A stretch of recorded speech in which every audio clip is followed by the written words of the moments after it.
നമസ്കാരം, എല്ലാവർക്കും സ്മാർട്ട് ശ്രീ അക്കാദമിയുടെ മറ്റൊരു ക്ലാസ്സിലേക്ക് സ്വാഗതം. എൻ്റെ പേര് റഫീഖ് എന്നാണ്. നമ്മൾ പഠിച്ചുകൊണ്ടിരിക്കുന്ന വിഷയം എന്ന് പറയുന്നത് ഹിസ്റ്ററിയാണ്, ഇന്ത്യൻ ഹിസ്റ്ററിയാണ്. അതിൽ തന്നെ എന്താണ് 20-ാം നൂറ്റാണ്ടിലെ ഇന്ത്യ എന്ന് പറഞ്ഞുകൊണ്ടാണ് നമ്മൾ കഴിഞ്ഞ ക്ലാസ് ആരംഭിച്ചത്. 20-ാം നൂറ്റാണ്ടിൽ ഇന്ത്യയിലെ ഏറ്റവും പ്രധാനപ്പെട്ട സംഭവമായിട്ട് നമ്മൾ പറഞ്ഞത് ബ്രിട്ടീഷുകാരുടെ വിഭജിച്ച് ഭരിക്കുക എന്ന് പറയുന്ന തന്ത്രം ഇന്ത്യയിൽ നടപ്പിലാക്കിയ, വളരെ സക്സസ്ഫുൾ ആയിട്ട് നടപ്പിലാക്കിയ 1905 ബംഗാൾ വിഭജനത്തെ കുറിച്ചാണ് നമ്മൾ പറഞ്ഞത്.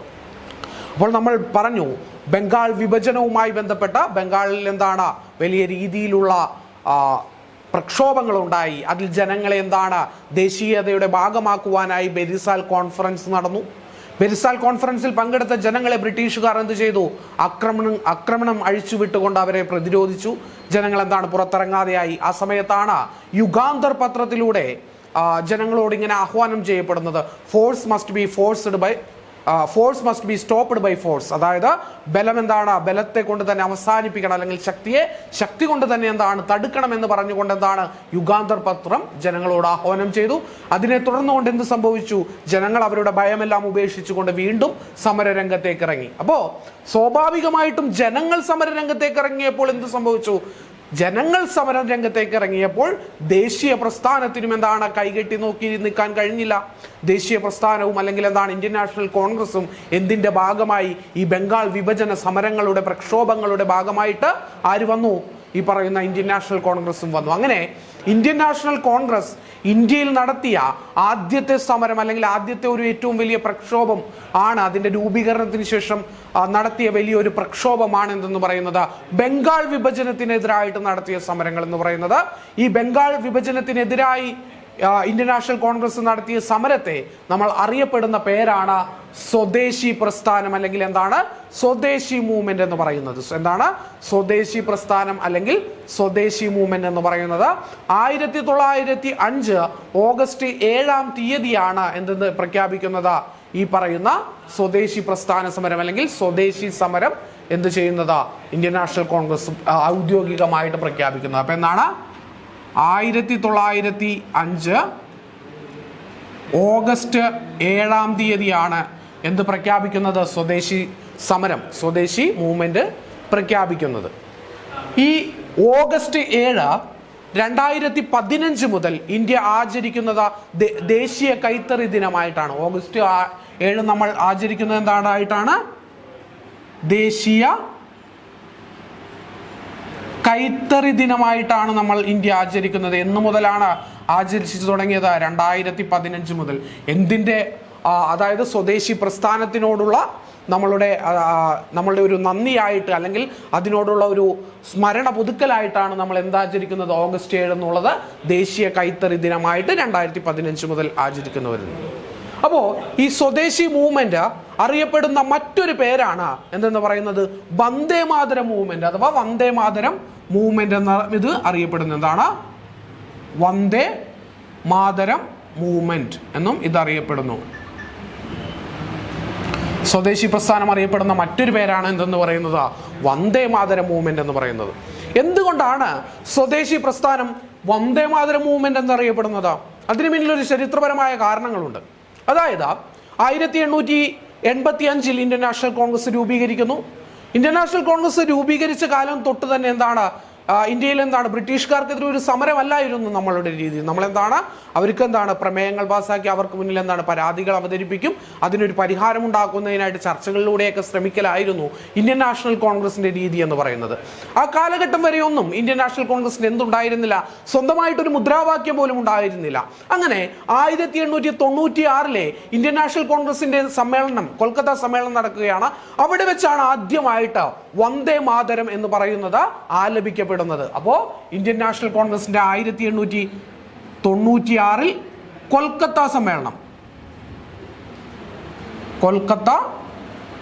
സമ്മേളനം റഹ്മത്തുള്ള സയാനിയാണ് ഈ സമ്മേളനത്തിന്റെ പ്രസിഡന്റ് ആയിരുന്നത്. ആരാണ്? റഹ്മത്തുള്ള സയാനി. ഇദ്ദേഹമാണ് ഈ പറയുന്ന കൊൽക്കത്ത സമ്മേളനത്തിന്റെ പ്രസിഡന്റ് ആയിരുന്നത്.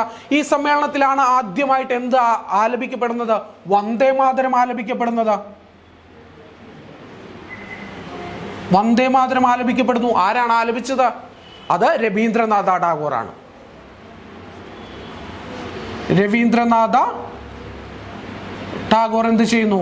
വന്ദേ മാതരം ആലപിക്കുന്നു. ഇതിനുശേഷമാണ് ഈ വന്ദേ മാതരം എന്ന് പറയുന്നത് ഇന്ത്യൻ നാഷണൽ കോൺഗ്രസിന്റെ ഒരു മുദ്രാവാക്യമായി മാറുന്നത്.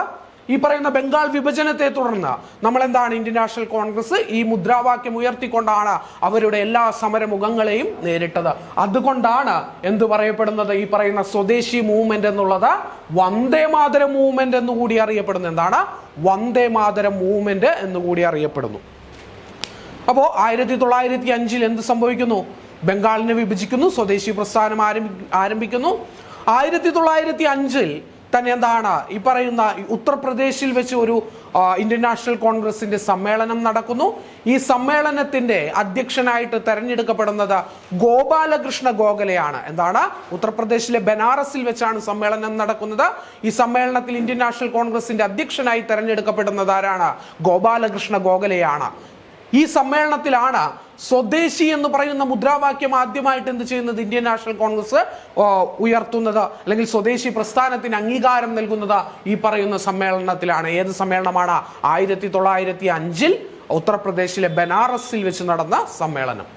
അപ്പോ 1905 ഇന്ത്യൻ നാഷണൽ കോൺഗ്രസിന്റെ എന്ത് നടക്കുന്നത്? ബനാറസ് സമ്മേളനം നടക്കുന്നത്. ബനാറസ് സമ്മേളനം. ബനാറസ് എവിടെയാണ്? ബനാറസ് ഉത്തർപ്രദേശിലാണ്, UP-യിലാണ്. ഈ സമ്മേളനത്തിന്റെ അധ്യക്ഷനായ വ്യക്തിയാണ് ആര്? ഗോപാലകൃഷ്ണ ഗോഖലെ എന്ന് പറയുന്നത്. ഗോപാലകൃഷ്ണ ഗോഖലെ എന്ന് പറയുന്നത്. ഈ സമ്മേളനത്തിലാണ് സ്വദേശി എന്ന് പറയുന്ന മുദ്രാവാക്യം ആദ്യമായിട്ട് ഉയർത്തപ്പെടുന്നത്. സ്വദേശി എന്ന് പറയുന്ന മുദ്രാവാക്യം ആദ്യമായിട്ട് ഉപയോഗിക്കുന്നു. ആദ്യമായിട്ട് സ്വദേശി എന്ന് പറയുന്ന മുദ്രാവാക്യം ഉയർത്തുന്നു. 1905 ബനാറസ് സമ്മേളനം. അധ്യക്ഷനായിരുന്നു ആരെന്ന് പറയുന്നത്? ഗോപാലകൃഷ്ണ ഗോഖലെ എന്ന് പറയുന്നത്. അപ്പോ ഈ സമ്മേളനത്തിൽ ഉയർന്നു വന്ന 2 പ്രമേയങ്ങളാണ് എന്തെന്ന് പറയുന്നത്. ഒന്ന് സ്വദേശി എന്ന് പറയുന്നത്, രണ്ടാമത്തേത് ബഹിഷ്കരണം അല്ലെങ്കിൽ ബോയ്ക്കോട്ട് എന്ന് പറയുന്നത്. സ്വദേശി എന്ന് പറയുന്നത് ഒരു പ്രമേയം പാസ്സാക്കി. സ്വദേശി, അതായത് സ്വദേശി, അതിന്റെ പേര് സൂചിപ്പിക്കുന്ന പോലെ തന്നെ എന്താണ് സ്വദേശി എന്ന് പറയുന്നത്? അതായത് നമ്മൾ ഇന്ത്യക്കാർ നിർമ്മിക്കുന്ന വസ്തുക്കളും ഉൽപ്പന്നങ്ങളും മാത്രം ഉപയോഗിക്കുക എന്നുള്ളതാണ് സ്വദേശി എന്ന് പറയുന്നത് കൊണ്ട് അർത്ഥമാക്കുന്നത്. അതായത് promotion of domestic goods and services. അതാണ് promotion of domestic goods and services. അതിനെയാണ് നമ്മൾ എന്തെന്ന് പറയുന്നത്? സ്വദേശി എന്ന് പറയുന്നത്. പിന്നെ ഒരു പ്രമേയം കൂടി അവതരിപ്പിച്ച് ബോയ്ക്കോട്ട് അഥവാ ബഹിഷ്കരണ പ്രമേയമാണ്. അതെന്താണ് പറയുന്നത്? അത് നമ്മൾ പറയുന്നത് boycott of foreign goods and services. വിദേശ ഉൽപ്പന്നങ്ങളും സേവനങ്ങളും എന്ത് ചെയ്യുക? ഉപേക്ഷിക്കുക. മറിച്ച് നമ്മൾ എന്ത് ചെയ്യുക? ഇന്ത്യക്കാർ നിർമ്മിക്കുന്ന എന്ത് ചെയ്യുക? ഉൽപ്പന്നങ്ങളും സേവനങ്ങളും എന്ത് ചെയ്യുക? ഉപയോഗിക്കുക എന്നുള്ളതായിരുന്നു എന്തെന്ന് പറയുന്നത് ഈ സ്വദേശി മൂവ്മെന്റ് എന്ന് പറയുന്നത് കൊണ്ട് അർത്ഥമാക്കുന്നത്. അതായത് നമ്മളൊരു പ്രസ്ഥാനം ആരംഭിച്ച് ഉടൻ തന്നെ സമരങ്ങളുമായിട്ട് അല്ലെങ്കിൽ പിക്കറ്റിങ്ങുകളും ആക്രമണങ്ങളുമായിട്ട് മുന്നോട്ട് ഇറങ്ങുകയല്ല ചെയ്തിരുന്നത്. കാരണം സ്വാഭാവികമായിട്ട് ഇന്ത്യൻ നാഷണൽ കോൺഗ്രസിന് ബ്രിട്ടീഷുകാരുടെ സ്വഭാവം അറിയാമായിരുന്നു. വലിയ പ്രക്ഷോഭങ്ങളുമായിട്ട് അല്ലെങ്കിൽ ആക്രമണങ്ങളുമായിട്ട് നമ്മൾ സമര രംഗത്തേക്ക് ഇറങ്ങുന്ന പക്ഷം ബ്രിട്ടീഷുകാർ എന്ത് ചെയ്യും? അവരുടെ ഫോഴ്സ് ഉപയോഗിച്ചുകൊണ്ട് അതിനെ അടിച്ചമർത്തും. അതുകൊണ്ടാണ് നമ്മൾ സ്വദേശി പോലെയുള്ള, അതായത് നമ്മളുടെ രാജ്യത്ത് നിർമ്മിക്കുന്ന ഉൽപ്പന്നങ്ങൾ മാത്രം ഉപയോഗിക്കുക, ബ്രിട്ടീഷുകാർ ഉണ്ടാക്കുന്ന ഉൽപ്പന്നങ്ങൾ എന്ത് ചെയ്യുക? ബഹിഷ്കരിക്കുക എന്ന് പറയുന്ന ഒരു സമരമാർഗവുമായിട്ട് മുന്നോട്ട് പോകുന്നത്. നമ്മൾ ആദ്യമായിട്ട് വിദേശ വസ്തുക്കൾ ബഹിഷ്കരിക്കണം എന്ന് പറഞ്ഞ വ്യക്തി എന്ന് പറയുന്നത് കൃഷ്ണകുമാർ മിത്ര എന്ന് പറയുന്ന വ്യക്തിയാണ്. അദ്ദേഹത്തിന്റെ പേര്? കൃഷ്ണകുമാർ മിത്ര എന്ന് പറയുന്നത്. അദ്ദേഹമാണ് ആദ്യമായിട്ട് പറയുന്നത്? വിദേശ വസ്തുക്കൾ ബഹിഷ്കരിക്കണം എന്ന ആശയം മുന്നോട്ട് വെക്കുന്നത്. അദ്ദേഹത്തിന്റെ സഞ്ജീവനി എന്ന് പറയുന്ന പത്രത്തിലൂടെയാണ് 1905 അദ്ദേഹം ഈ പറയുന്ന വിദേശ വസ്തുക്കളുടെ ബഹിഷ്കരണം എന്ന് പറയുന്ന ആശയം മുന്നോട്ട് വെക്കുന്നത്. അപ്പോ 1905 സഞ്ജീവനി എന്ന് പറയുന്ന പത്രത്തിലൂടെയാണ് കൃഷ്ണകുമാർ മിത്ര എന്ത് പറഞ്ഞത്? വിദേശ വസ്തുക്കളുടെ ബഹിഷ്കരണം ആയിരിക്കണം നമ്മളുടെ ലക്ഷ്യമെന്ന് ആദ്യമായിട്ട് ആ ആശയം ആദ്യമായിട്ട് മുന്നോട്ട് വെക്കുന്നത് ആരാണ്? ഈ പറയുന്ന കൃഷ്ണകുമാർ മിത്രയാണ്. അപ്പോ ബനാറസ് സമ്മേളനം നടന്നു. എന്താണ്? സ്വദേശി എന്ന് പറയുന്നതാണ് നമ്മളുടെ മുദ്രാവാക്യം. നമ്മളുടെ പ്രൊഡക്റ്റുകൾ മാത്രം എന്താണ് നമ്മൾ ഉപയോഗിക്കുക എന്നുള്ളതാണ് നമ്മളുടെ രീതി, അല്ലെങ്കിൽ സമരത്തിന്റെ രീതി എന്ന് പറഞ്ഞത്. ഇത് എന്താണ്? സെൽഫ് റിലയൻസ് എന്ന് പറയുന്നത്, അതായത് നമ്മൾ നമ്മളെ കുറിച്ച് എന്താണ് അഭിമാനബോധമുള്ളവരായിരിക്കും മാറുക എന്നുള്ളത് കൂടി എന്താണ് ഈ സമരത്തിന്റെ ഒരു ലക്ഷ്യമായിരുന്നു. അപ്പോൾ ഈ സമരത്തിന്റെ ഭാഗമായിട്ട് നമ്മൾ എന്ത് ചെയ്തു? എല്ലാ മേഖലകളിലും പ്രഗത്ഭരായിട്ടുള്ള ഇന്ത്യക്കാരെ നമ്മൾ ഉയർത്തിക്കാട്ടി. അങ്ങനെ ശാസ്ത്ര മേഖലയിൽ ഇന്ത്യക്കാരനായ ഒരു പ്രഗത്ഭ വ്യക്തിയായിട്ട് ഈ സ്വദേശി പ്രസ്ഥാനം ഉയർത്തിക്കാട്ടിയ വ്യക്തിയാണ് JC ബോസ് എന്ന് പറയുന്നത്, ജഗദീഷ് ചന്ദ്രബോസ് എന്ന് പറയുന്നത്. അതായത് സ്വദേശി സമരം എന്ന് പറയുന്നത് തന്നെ എന്തായിരുന്നു? നമ്മളുടെ ഇന്ത്യക്കാരുടെ പ്രൊഡക്റ്റുകൾ ഉപയോഗിക്കുക, ഇന്ത്യക്കാരായിട്ടുള്ള ഏത് മേഖലയിലും പ്രഗത്ഭരായ ഇന്ത്യക്കാരെ ഉയർത്തിക്കാട്ടുക എന്നുള്ളതായിരുന്നു സ്വദേശി സമരത്തിന്റെ രീതി. ശാസ്ത്രജ്ഞൻ, നമ്മളൊരു ഇന്ത്യയുടെ മുഖമായി നമ്മൾ അക്കാലഘട്ടത്ത് ഉയർത്തിക്കാട്ടിയ ശാസ്ത്രജ്ഞനായിരുന്നു ആരെന്ന് പറയുന്നത്? JC ബോസ് എന്ന് പറയുന്നത്. അദ്ദേഹത്തിന്റെ മുഴുവൻ നാമം ജഗദീഷ് ചന്ദ്രബോസ് എന്നാണ്. JC ബോസ് അഥവാ ജഗദീഷ് ചന്ദ്രബോസ് എന്നാണ്. മാത്രമല്ല, നമ്മൾ നമ്മളുടെ പ്രൊഡക്റ്റുകൾ മാത്രം ഉപയോഗിക്കാൻ തുടങ്ങി. അപ്പോൾ ബംഗാളിൽ എന്ത് സംഭവിച്ചു എന്ന് പറഞ്ഞു കഴിഞ്ഞാൽ, ഒരു ബംഗാൾ കെമിക്കൽസ് സ്ഥാപിച്ചു. എന്താണ്? സ്വദേശി കെമിക്കൽസ്. ബംഗാൾ സ്വദേശി കെമിക്കൽസ് എന്ന് പറയുന്ന ഒരു സ്ഥാപനം രൂപീകരിച്ചു. അത് രൂപീകരിച്ച വ്യക്തി എന്ന് പറയുന്നത് PC റായി ആണ്. ബംഗാൾ കെമിക്കൽസ് അതൊരു ഫാക്ടറിയാണ്. അത് രൂപീകരിച്ച വ്യക്തിയാണ് എന്തെന്ന് പറയുന്നത് PC റായ് എന്ന് പറയുന്നത്. ഇദ്ദേഹത്തെ നിങ്ങൾ അറിയും. ഇദ്ദേഹത്തിന്റെ മുഴുവൻ നാമം എന്ന് പറയുന്നത് പ്രഫുല്ല ചന്ദ്ര റായ് എന്നാണ്. പ്രഫുല്ല ചന്ദ്ര റായ് എന്നറിയപ്പെടുന്നു. ഇദ്ദേഹമാണ് അറിയപ്പെടുന്നത് the father of Indian chemistry. Indian കെമിസ്ട്രിയുടെ പിതാവ് എന്നറിയപ്പെടുന്ന വ്യക്തിയാണ് ആരെന്ന് പറയുന്നത്? PC റായ് എന്ന് പറയുന്നത്, പ്രഫുല്ല ചന്ദ്ര റായ് എന്ന് പറയുന്നത്. ഇദ്ദേഹം സ്ഥാപിച്ച സ്ഥാപനമാണ് എന്തെന്ന് പറയുന്നത് ബംഗാൾ കെമിക്കൽസ് ഫാക്ടറി എന്ന് പറയുന്നത്, അല്ലെങ്കിൽ ബംഗാൾ കെമിക്കൽസ് സ്വദേശി സ്റ്റോർ എന്ന് പറയുന്നത്. ഇതിന്റെ ഭാഗമായി കൊണ്ടെന്നാണ് ഒരുപാട് സോപ്പ് കമ്പനികൾ ബംഗാളിലുണ്ടായി. അതെന്താണ്? ഈ ബംഗാളിൽ ഇന്ത്യക്കാർ തന്നെ നിർമ്മിക്കുന്ന കമ്പനികൾ ഉണ്ടാകുമ്പോൾ ഇന്ത്യക്കാർക്ക് തൊഴിൽ കൊടുക്കുക, അതൊക്കെ ആയിരുന്നു ഇതിന്റെ ലക്ഷ്യം. ഇങ്ങനെ വിദേശികളുടെ പ്രൊഡക്റ്റുകൾ നമ്മൾ ബഹിഷ്കരിച്ചുകൊണ്ട് ഇന്ത്യക്കാരുടെ പ്രൊഡക്റ്റുകൾ നമ്മൾ ഉപയോഗിക്കാൻ തുടങ്ങിയ കാലഘട്ടത്താണ് ടാറ്റ പോലെയുള്ള ഇന്ത്യക്കാരായിട്ടുള്ള വലിയ കമ്പനികൾ എന്ത് ചെയ്യുന്നത്? മാർക്കറ്റിലേക്ക് പ്രവേശിക്കുന്നത്. അപ്പോൾ ബംഗാൾ കെമിക്കൽസ് എന്ന് പറയുന്ന സ്ഥാപനം ആരാണ് രൂപീകരിച്ചത്? PC റോയ് ആണ്. അദ്ദേഹത്തിന്റെ മുഴുവൻ നാമം എന്ന് പറയുന്നത് എന്താണ്? പ്രഫുല്ല ചന്ദ്ര റായ് എന്നുള്ളതാണ്. അദ്ദേഹം അറിയപ്പെടുന്ന മറ്റൊരു പേരാണ് എന്തെന്ന് പറയുന്നത് ഇന്ത്യൻ കെമിസ്ട്രിയുടെ പിതാവ്, the father of Indian chemistry എന്നറിയപ്പെടുന്ന വ്യക്തിയാണ് ആരെന്ന് പറയുന്നത് PC റായ് എന്ന് പറയുന്നത്. അപ്പോൾ ബംഗാൾ കെമിക്കൽസ് രൂപീകരിച്ചു.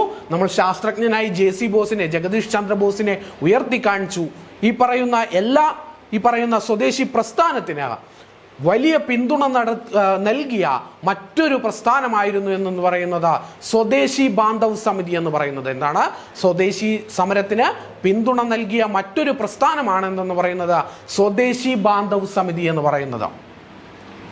സ്വദേശി ബാന്ധവ് സമിതി, സ്വദേശി ബാന്ധവ് സമിതി എന്ന് പറയുന്നത്. ഈ സ്വദേശി ബാന്ധവ് സമിതിയുടെ മറ്റൊരു പേരാണ് ബെരിസാൽ സമിതി എന്ന് പറയുന്നത്. എന്താണ്? ബെരിസാൽ സമിതി. ബെരിസാൽ സമിതി എന്ന് പറയുന്നത്, ബെരിസാൽ സമിതി എന്ന് പറയുന്നത്.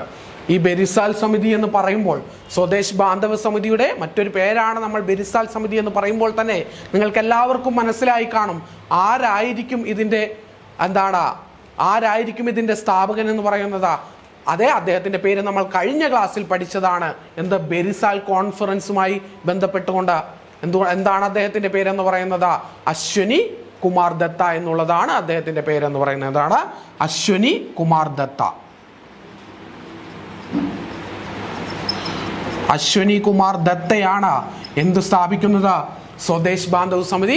ഈ സ്വദേശ് ബാന്ധവ് സമിതി എന്ത് ചെയ്തു? സ്വദേശി പ്രസ്ഥാനത്തിന് വളരെ വലിയ പിന്തുണ കൊടുത്ത പ്രസ്ഥാനമായിരുന്നു. ഇതറിയപ്പെടുന്ന മറ്റൊരു പേരാണ് എന്തെന്ന് പറയുന്നത് ബെരിസാൽ സമിതി എന്ന് പറയുന്നത്. ഇതിന്റെ സ്ഥാപകനാണ് ആരെന്ന് പറയുന്നത് അശ്വനി കുമാർ ദത്ത എന്ന് പറയുന്നത്. അപ്പൊ നമ്മൾ പറഞ്ഞത് എന്താണ്? 1905 ഓഗസ്റ്റ് 7 ഈ പറയുന്ന പ്രസ്ഥാനം ആരംഭിക്കുന്നത്. കൊൽക്കത്ത സമ്മേളനം 1896 കൊൽക്കത്ത സമ്മേളനത്തിലാണ് വന്ദേ മാതരം ആദ്യമായിട്ട് ആലപിക്കുന്നത്. സ്വദേശി മൂവ്മെന്റ് അറിയപ്പെടുന്ന മറ്റൊരു പേരാണ് എന്തെന്ന് പറയുന്നത് വന്ദേ മാതരം മൂവ്മെന്റ് എന്നറിയപ്പെടുന്നത്. ആ കാലഘട്ടത്തെ നമ്മൾ ഉയർത്തിക്കാണിച്ച ശാസ്ത്രജ്ഞനാണ് ആര്? JC ബോസ്. ബംഗാൾ കെമിക്കൽ സ്റ്റോറിന്റെ സ്ഥാപകനാണ് എന്ന് പറയുന്നത് PC റായ് എന്ന് പറയുന്നത്. സ്വദേശി ബാന്ധവ് സമിതി അല്ലെങ്കിൽ ബെരിസാൽ സമിതിയുടെ സ്ഥാപകനാണ് ആരെന്ന് പറയുന്നത് അശ്വനി കുമാർ ദത്ത എന്ന് പറയുന്നത്. അപ്പോൾ സ്വദേശി പ്രസ്ഥാനം ആരംഭിച്ചു. സ്വദേശി പ്രസ്ഥാനം എന്തായി? ഇന്ത്യക്കാരുടെ വ്യവസായ സ്ഥാപനങ്ങൾ നിർമ്മിക്കുന്നതിന് കാരണമായി മാറി. എന്നാൽ വ്യവസായ രംഗത്ത് മാത്രമായിട്ട് ഒതുങ്ങി നിൽക്കുന്ന ഒന്നായിരുന്നില്ല എന്തെന്ന് പറയുന്നത് ഇന്ത്യയിലെ സ്വദേശി പ്രസ്ഥാനം എന്ന് പറയുന്നത്. അത് സാഹിത്യ രംഗത്ത് ഇടപെട്ടു. സാംസ്കാരികമായിട്ടുള്ള പല തലങ്ങളിലും എന്തുണ്ടായി? സ്വദേശി പ്രസ്ഥാനം അതിൻ്റെ ഇടപെടലുകൾ നടത്തി. അപ്പോൾ ആ കാലഘട്ടം വരെയെല്ലാം വിദേശികളായിട്ടുള്ള സൂപ്പർ ഹീറോകളെ കുറിച്ചുള്ള കഥകളും കോമിക്സുകളും ഒക്കെയാണ് ഇന്ത്യക്കാരായിട്ടുള്ള കുട്ടികൾ വായിച്ചിരുന്നത്. അപ്പോൾ അതിനൊരു മാറ്റം വരുത്തുവാൻ, ഇന്ത്യയുടെ സ്വന്തം സൂപ്പർ ഹീറോകളെ കുറിച്ച് കുട്ടികളിൽ ഒരു അവബോധം ഉണ്ടാക്കുവാൻ, ഇന്ത്യൻ ദേശീയതയെക്കുറിച്ച് ചെറുപ്പത്തിലെ തന്നെ കുട്ടികളിൽ ഒരു ഓർമ്മകൾ ഉണ്ടാക്കുവാനായിട്ട് എന്ത് ചെയ്തു? സാഹിത്യകാരന്മാർ ആ രംഗങ്ങളിലെല്ലാം ഇടപെടലുകൾ നടത്തി, ഇന്ത്യക്കാരായിട്ടുള്ള സാഹിത്യകാരന്മാർ. അപ്പോൾ ഠാക്കൂർമാർ ജൂലി എന്ന് പറയുന്ന ഒരു കഥാസമാഹാരം എന്ത് ചെയ്തു? ഇന്ത്യയിലെ കുട്ടികൾക്ക് വേണ്ടി ബംഗാളിൽ എന്ത് ചെയ്തു? സൃഷ്ടിക്കപ്പെട്ടു. ഠാക്കൂർമാർ ജൂലി എന്നാണ് ആ പുസ്തകത്തിന്റെ പേര്. കഥകളടങ്ങിയ, ഒരുപാട് കഥകൾ അടങ്ങിയ, ചെറിയ ചെറിയ കഥകളടങ്ങിയ ഒരു സമാഹാരമാണ് എന്തെന്ന് പറയുന്നത് ഠാക്കൂർമാർ ജൂലി എന്നറിയപ്പെടുന്നത്. അതിന്റെ അർത്ഥം തന്നെ, ഠാക്കൂർമാർ ജൂലി എന്ന് പറയുന്നതിന്റെ അർത്ഥം തന്നെ മുത്തശ്ശിക്കഥകൾ എന്നുള്ളതാണ്. മുത്തശ്ശിക്കഥകൾ എന്നുള്ളതാണ്. ഠാക്കൂർമാർ ജൂലി എന്ന് പറഞ്ഞാൽ നമ്മൾ മലയാളത്തിൽ അതിന്റെ അർത്ഥം എന്ന് പറയുന്നത് മുത്തശ്ശിക്കഥകൾ എന്നുള്ളതാണ്. ദക്ഷിണരഞ്ജൻ മിത്ര മജുംദാർ എന്ന് പറയുന്ന വ്യക്തിയാണ് ഈ പറയുന്ന ഠാക്കൂർമാർ ജൂലി എന്ന് പറയുന്ന കുട്ടികളുടെ കഥാസമാഹാരം രചിച്ചത്.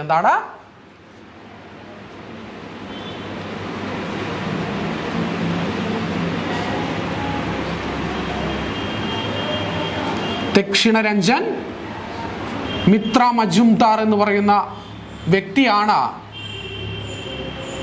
ഈ പറയുന്ന ഠാക്കൂർമാർ ജൂലി കുട്ടികൾക്ക് വേണ്ടിയിട്ട് കഥാസമാഹാരം എന്ത് ചെയ്തു? അദ്ദേഹം എഴുതി പ്രസിദ്ധീകരിച്ചു. മാത്രമല്ല സ്വദേശി പ്രസ്ഥാനവുമായി ബന്ധപ്പെട്ടിട്ടുള്ള ആശയങ്ങൾ പ്രചരിപ്പിക്കുന്നതിന് വേണ്ടിയിട്ട് നമ്മളൊരു നൃത്ത അല്ലെങ്കിൽ ഒരു നാടക രൂപം ഉപയോഗിച്ചിരുന്നു. അതായത് സ്വദേശി പ്രസ്ഥാനവുമായിട്ട് ബന്ധപ്പെട്ടിട്ടുള്ള ആശയങ്ങൾ സാധാരണക്കാരായിട്ടുള്ള ജനങ്ങളുടെ ഇടയിൽ പ്രചരിപ്പിക്കുന്നതിന് വേണ്ടി ഉപയോഗിച്ചിരുന്ന നാടക നൃത്ത രൂപമാണ് എന്തെന്ന് പറയുന്നത് ജാത്ര എന്ന് പറയുന്നത്. നാടക അല്ലെങ്കിൽ നൃത്ത രൂപമാണ് എന്തെന്ന് പറയുന്നത് ജാത്ര എന്നറിയപ്പെടുന്നത്. ഇതെന്തിനു വേണ്ടിയാണ് ഈ നാടക നൃത്തരൂപം ഉപയോഗിച്ചിരുന്നത്? സ്വദേശി പ്രസ്ഥാനത്തിന്റെ ആശയങ്ങൾ വളരെ സാധാരണക്കാരായിട്ടുള്ള ജനങ്ങളുടെ ഇടയിലേക്ക് എത്തിക്കുക എന്ന് പറഞ്ഞ് ഉപയോഗിച്ച നാടക നൃത്തരൂപമാണ് എന്തെന്ന് പറയുന്നത് ജാത്ര എന്ന് പറയുന്നത്. അപ്പോൾ ബംഗാളിനെ വിഭജിച്ചു. സാഹിത്യ രംഗത്ത് വലിയ മാറ്റങ്ങൾ, ഒരു സ്വദേശി വൽക്കരണം തന്നെ ഉണ്ടായി. അപ്പോ ബംഗാളിനെ വിഭജിച്ചാലും ബംഗാളിനെ വെട്ടിമുറിച്ചാലും ബംഗാളിന് മരണമില്ല, ബംഗാളി ഭാഷക്ക് മരണമില്ല എന്ന് പറഞ്ഞുകൊണ്ട് ഇന്ത്യയുടെ വിശ്വകവിയായിട്ടുള്ള രവീന്ദ്രനാഥ ടാഗോർ എന്ത് ചെയ്തു? ഒരു ഗാനം രചിച്ചു. ആ ഗാനമാണ് എന്തെന്ന് പറയുന്നത് അമർ സോന ബംഗ്ല എന്നറിയപ്പെടുന്നത്. അപ്പോ ബംഗാൾ വിഭജനവുമായി ബന്ധപ്പെട്ടുകൊണ്ട് വിശ്വകവിയായിട്ടുള്ള രവീന്ദ്രനാഥ ടാഗോർ രചിച്ച കവിതയാണ് അല്ലെങ്കിൽ ഒരു പദ്യഭാഗമാണ് എന്തെന്ന് പറയുന്നത് അമർ സോന ബംഗ്ല എന്ന് പറയുന്നത്. ഇതാണ് ഈ കൃതി നിങ്ങൾ എല്ലാവരും പഠിച്ചിട്ടുണ്ടാവും. ബംഗാളിന്റെ ദേശീയ ഗാനമായിട്ട്, ബംഗാളിന്റെ നാഷണൽ ആന്തമായിട്ട് പിന്നീട് മാറിയത് ഈ പറയുന്ന അമർ സോന ബംഗ്ല എന്നുള്ളതാണ്. മൈ ഗോൾഡൻ ബംഗ്ല എന്നാണ് അതിന്റെ അമർ സോന ബംഗ്ല എന്ന് പറയുന്നതിന്റെ അർത്ഥം എന്ന് പറയുന്നത്. എൻ്റെ സ്വർണ്ണ നിറമുള്ള ബംഗാളെ എന്ന് പറഞ്ഞുകൊണ്ടാണ് ആ കവിത ആരംഭിക്കുന്നത്. അമർ സോന ബംഗ്ല എന്ന് പറയുന്ന കവിത. അത് എന്തിന്റെ പശ്ചാത്തലത്തിലാണ് രവീന്ദ്രനാഥ ടാഗോർ സൃഷ്ടിക്കുന്നത്? അത് ബംഗാൾ വിഭജനത്തിന്റെ പശ്ചാത്തലത്തിൽ സ്വദേശി പ്രസ്ഥാനവുമായി എല്ലാം ബന്ധപ്പെട്ടുകൊണ്ട് നടത്തിയ സാമൂഹിക രാഷ്ട്രീയ കലാരംഗത്തുള്ളൊരു സ്വദേശിവൽക്കരണത്തിന്റെ ഭാഗമായിക്കൊണ്ടാണ് അത് എന്ത് ചെയ്യപ്പെടുന്നത്, നിർമ്മിക്കപ്പെടുന്നത്. അപ്പോ അമർ സോന ബംഗ്ല എന്ന് പറയുന്ന പദ്യം ആരാണ്? രബീന്ദ്രനാഥ ടാഗോറാണ് രചിച്ചത്. ഇത് നിലവിൽ ഏത് രാജ്യത്തിന്റെ ദേശീയ ഗാനമാണ്? ബംഗ്ലാദേശ് എന്ന് പറയുന്ന രാജ്യത്തിന്റെ ദേശീയ ഗാനമാണ്. 2 രാജ്യത്തിന്റെ ദേശീയ ഗാനങ്ങൾ എഴുതിയ വ്യക്തിയാണ് ആര്? രബീന്ദ്രനാഥ ടാഗോർ. ഒന്ന് ഇന്ത്യയുടേത് ജനഗണമന, 2 ബംഗ്ലാദേശിൻ്റെത് അമർ സോന ബംഗ്ല എന്ന് പറയുന്നത്. ഇവിടെ ഈ പറയുന്ന സാഹിത്യരംഗത്ത് മാത്രമായിട്ട് ഇത് ഒതുങ്ങുന്നില്ല. ചിത്രകലാരംഗത്തും എന്താണ് ഈ പറയുന്ന സ്വദേശി പ്രസ്ഥാനത്തിന്റെ ഇടപെടലുകൾ ഉണ്ടായി. അപ്പോ ഈ പറയുന്ന ചിത്രകലാരംഗത്തെ സ്വദേശി പ്രസ്ഥാനത്തിന്റെ ഭാഗമായിട്ട് അല്ലെങ്കിൽ സ്വദേശി വൽക്കരിക്കുന്നതിന് വേണ്ടിയിട്ടാണ് എന്തെന്ന് പറയുന്നത് ഒരു ഓറിയന്റൽ സൊസൈറ്റി ഉണ്ടായി. Indian society of oriental arts ഉണ്ടായി. Indian society of oriental arts, Indian society of oriental arts എന്ന് പറയുന്ന സ്ഥാപനം രൂപീകരിക്കപ്പെട്ടു. എന്തിനു വേണ്ടിയിട്ടാണ് Indian society of oriental arts രൂപീകരിക്കപ്പെട്ടത്? ഇന്ത്യയുടെ ചിത്രകലാരംഗം സ്വദേശിവൽക്കരിക്കുന്നതിന് വേണ്ടിയിട്ടാണ്. ഈ സ്ഥാപനം രൂപീകരിച്ച വ്യക്തിയുടെ പേരാണ് അരബിന്ദ്. എന്താണ് ഈ സ്ഥാപനം രൂപീകരിച്ച വ്യക്തിയുടെ പേരാണ് അബനീന്ദ്രനാഥ ടാഗോർ. എന്താണ്? അബനീന്ദ്രനാഥ ടാഗോർ. അബനീന്ദ്രനാഥ ടാഗോർ എന്ന് പറയുന്ന വ്യക്തിയാണ് എന്താ ചിത്രകലാരംഗത്തെ സ്വദേശിവൽക്കരിക്കുന്നതിനായിട്ട് Indian society of oriental arts എന്ന് പറയുന്ന സ്ഥാപനം രൂപീകരിച്ചത്. ഇദ്ദേഹത്തിന്റെ വളരെ പ്രശസ്തമായിട്ടുള്ള പിക്ചറാണ്, അല്ലെങ്കിൽ ബംഗാൾ വിഭജനത്തെ തുടർന്ന് സ്വദേശി പ്രസ്ഥാനവുമായി ബന്ധപ്പെട്ടുകൊണ്ട് ഇദ്ദേഹം വരച്ച വളരെ ഫേമസ് ആയിട്ടുള്ള ചിത്രമാണ് എന്തെന്ന് പറയുന്നത് ഭാരത് മാതാവ് എന്ന് പറയുന്നത്. ഭാരത് മാതാ അല്ലെങ്കിൽ ഭാരത മാതാവ് എന്ന് മലയാളത്തിൽ പറയുന്ന ഭാരത് മാതാ എന്ന് പറയുന്ന ചിത്രം വരച്ച വ്യക്തിയാണ് ആരെന്ന് പറയുന്നത്? അബനീന്ദ്രനാഥ ടാഗോർ എന്ന് പറയുന്നത്. അദ്ദേഹത്തിന്റെ പ്രശസ്തമായിട്ടുള്ള ചിത്രമാണ് ഭാരത് മാതാ എന്ന് പറയുന്നത്. ഭാരത് മാതാ എന്ന് പറയുന്നത് അബനീന്ദ്രനാഥ ടാഗോറിന്റെ വളരെ പ്രശസ്തമായിട്ടുള്ള ചിത്രമാണ്. അപ്പൊ എന്താണ് ടാഗോർ ഇപ്പൊ സാഹിത്യരംഗത്ത്, കുട്ടികളുടെ കലാരംഗത്ത് പല മേഖലകളിലും എന്താണ് സ്വദേശിവൽക്കരണം ഉണ്ടായി. ടാക്കൂർ മാർജൂലി ആരാണ് എഴുതിയത്? ദക്ഷിണരഞ്ജൻ മിത്ര മജുംദാർ കുട്ടികൾക്ക് വേണ്ടി എഴുതിയ കഥയാണ്. നമ്മളുടെ ആശയങ്ങൾ പ്രചരിപ്പിക്കാൻ ഉപയോഗിച്ച നാടക നൃത്തരൂപം അറിയപ്പെടുന്ന പേരാണ് ജാത്ര എന്ന് പറയുന്നത്. അമർ സോന ബംഗ്ല എന്ന് പറയുന്ന കവിത എഴുതിയത് ആരാണ്? അത് രബീന്ദ്രനാഥ ടാഗോർ ആണ്. Indian society of oriental arts എന്തിനു വേണ്ടിയാണ് രൂപീകരിക്കപ്പെട്ടത്? അത് രൂപീകരിക്കപ്പെട്ടത് ചിത്രകലാരംഗത്തെ സ്വദേശിവൽക്കരണം ലക്ഷ്യം വെച്ചുകൊണ്ടാണ്. അതിന്റെ രൂപീകരിച്ച വ്യക്തിയുടെ പേരാണ് എന്തെന്ന് പറയുന്നത്? അബനീന്ദ്രനാഥ ടാഗോർ എന്ന് പറയുന്നത്. അദ്ദേഹത്തിന്റെ വളരെ ഫേമസ് ആയിട്ടുള്ള ചിത്രമാണ് എന്തെന്ന് പറയുന്നത് ഭാരത് മാതാ എന്നറിയപ്പെടുന്നത്. അപ്പോൾ ബംഗാൾ വിഭജനത്തിനെ തുടർന്ന് കോൺഗ്രസ് ആരംഭിച്ച പ്രസ്ഥാനമാണെന്താ സ്വദേശി പ്രസ്ഥാനം എന്ന് പറയുന്നത്. അത് ബംഗാളിൽ ആരംഭിച്ചെങ്കിലും അതെന്താണ് പിന്നീട് ഇന്ത്യ മുഴുവനായിട്ട് ഈ പ്രസ്ഥാനവും ഈ സമരവും എന്ത് ചെയ്യുകയാണ്? ബ്രിട്ടീഷുകാർക്കെതിരെ വ്യാപിക്കുകയാണ് പിന്നീട് ഉണ്ടാവുന്നത്. അപ്പോൾ ഇന്ത്യ മുഴുവൻ വ്യാപിക്കുമ്പോൾ എന്ത് വേണം? ഓരോ സ്ഥലങ്ങളിലും ഇതിന് നേതൃത്വം നൽകുവാനുള്ള ആളുകൾ വേണം. അപ്പോൾ ആരൊക്കെയാണ് ഓരോ മേഖലകളിൽ ഇതിനെ പ്രതിനിധാനം ചെയ്തത്, നേതൃത്വം നൽകിയത് എന്നുള്ള കാര്യങ്ങളാണ് ഇനി നമ്മൾ എന്ത് ചെയ്യാൻ പോകുന്നത്? പഠിക്കുവാനായിട്ട് പോകുന്നത്. നിങ്ങൾ നോക്കുക, നേതൃത്വം നൽകിയവർ ബോംബെ പ്രസിഡൻസിയിൽ, അതായത് ബോംബെ പ്രസിഡൻസിയിൽ ഇതിന് നേതൃത്വം കൊടുത്തത് ബാലഗംഗാധര തിലകനാണ്. ആരാണ്? ബോംബെ പ്രസിഡൻസിയിൽ ഇതിന് നേതൃത്വം കൊടുത്ത വ്യക്തിയാണ് ബാലഗംഗാധര തിലകൻ എന്ന് പറയുന്നത്. ലോകമാന്യ ബാലഗംഗാധര തിലകൻ എന്ന് പറയുന്നത്. അതായത് ഇന്ത്യൻ നാഷണൽ കോൺഗ്രസിന് 2 വിഭാഗങ്ങളുണ്ട് എന്ന് നമ്മൾ പറഞ്ഞിരുന്നു. എന്താണ്?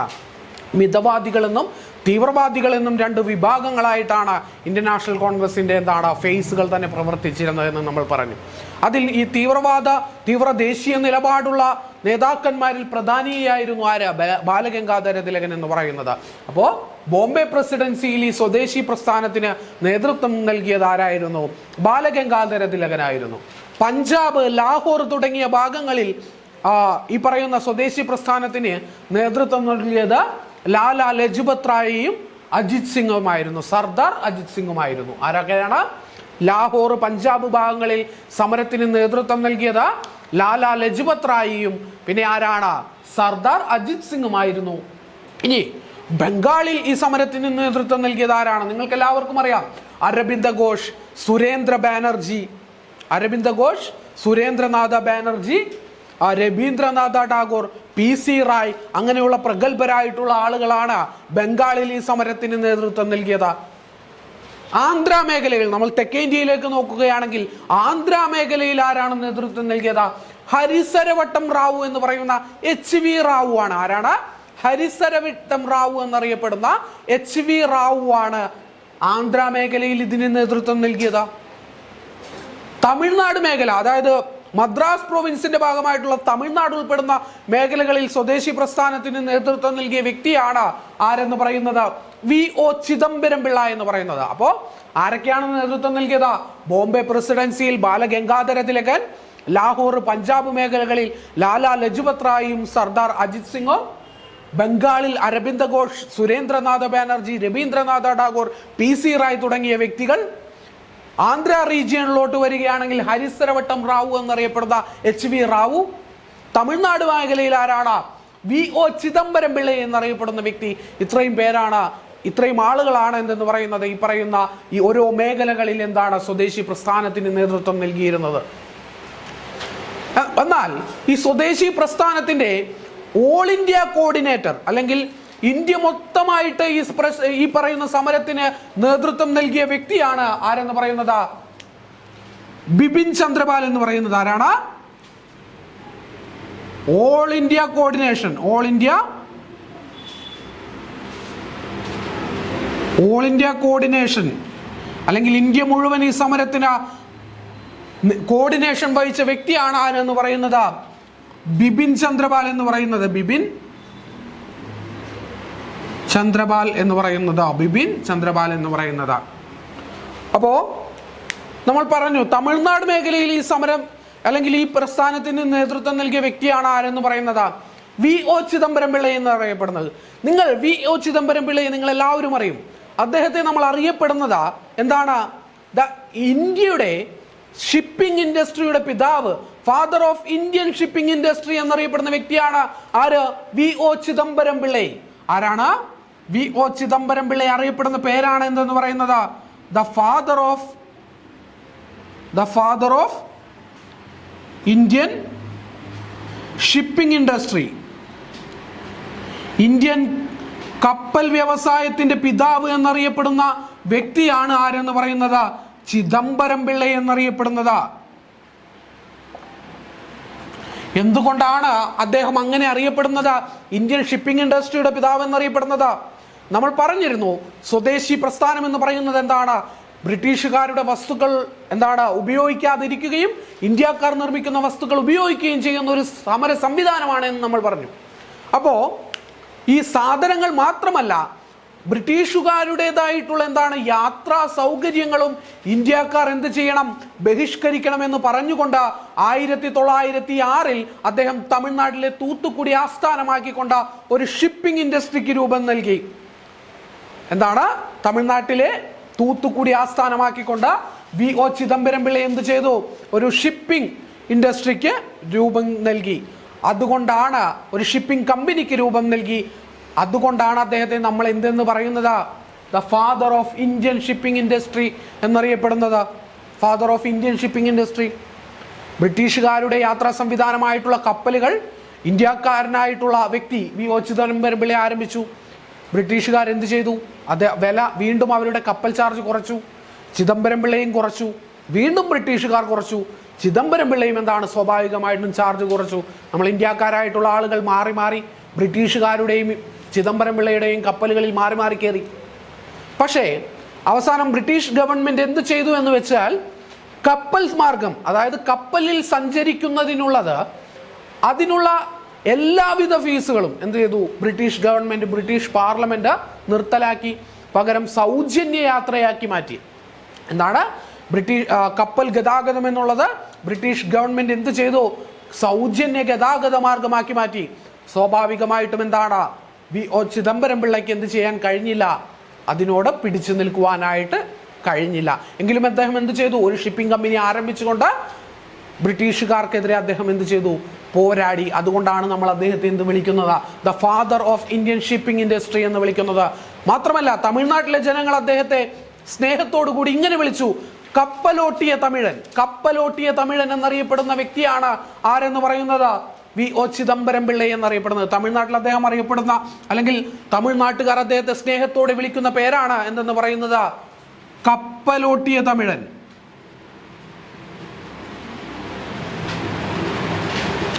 കപ്പലോട്ടിയ തമിഴൻ എന്നറിയപ്പെടുന്നതും ആരാണ്? അതും വി.ഒ. ചിദംബരം പിള്ള തന്നെയാണ്. അപ്പോ ഇതാണ്, ഇത്രയും കാര്യങ്ങളാണ് എന്തെന്ന് പറയുന്നത് സ്വദേശി പ്രസ്ഥാനവുമായി ബന്ധപ്പെട്ടുകൊണ്ട് നമുക്ക് പഠിക്കുവാനായിട്ട് ഉള്ളത്. അപ്പോൾ സ്വദേശി പ്രസ്ഥാനം ഇങ്ങനെ ദേശീയ പ്രസ്ഥാനത്തിന്റെ കീഴിൽ സ്വദേശി പ്രസ്ഥാനം ഇങ്ങനെ ഇന്ത്യ മുഴുവൻ വ്യാപിക്കുന്നു. ബംഗാൾ വിഭജനത്തെ തുടർന്നാണ് ഇത് ആരംഭിച്ചതെങ്കിലും ഇന്ത്യ മുഴുവൻ ബ്രിട്ടീഷുകാർക്കെതിരായിട്ടുള്ള ഒരു വികാരം ഇന്ത്യയിലെ ദേശീയ ജനങ്ങൾക്കിടയിൽ ഉണ്ടാകുന്നു. ദേശീയ പ്രസ്ഥാനം എന്താണ്? ഇന്ത്യക്കാർക്കിടയിൽ ശക്തി പ്രാപിക്കുന്നു. സ്വദേശി പ്രസ്ഥാനവും എന്ത് ചെയ്യുന്നു? ഇന്ത്യക്കാർക്കിടയിൽ വളരെ ശക്തമായിട്ട് മുന്നോട്ട് പോകുമ്പോഴാണ് എന്ത് സംഭവിക്കുന്നത്? ഈ സ്വദേശി പ്രസ്ഥാനത്തിന് നേതൃത്വം നൽകുന്ന ദേശീയ പ്രസ്ഥാനത്തിൽ എന്തുണ്ടാകുന്നത്? അതിൻ്റെ അധികാരത്തിന് അല്ലെങ്കിൽ അതിൻ്റെ നേതൃത്വങ്ങൾ തമ്മിൽ എന്തുണ്ടാകുന്നു? ചെറിയ അസ്വാരസ്യങ്ങൾക്ക് വഴിതെളിക്കുന്നു.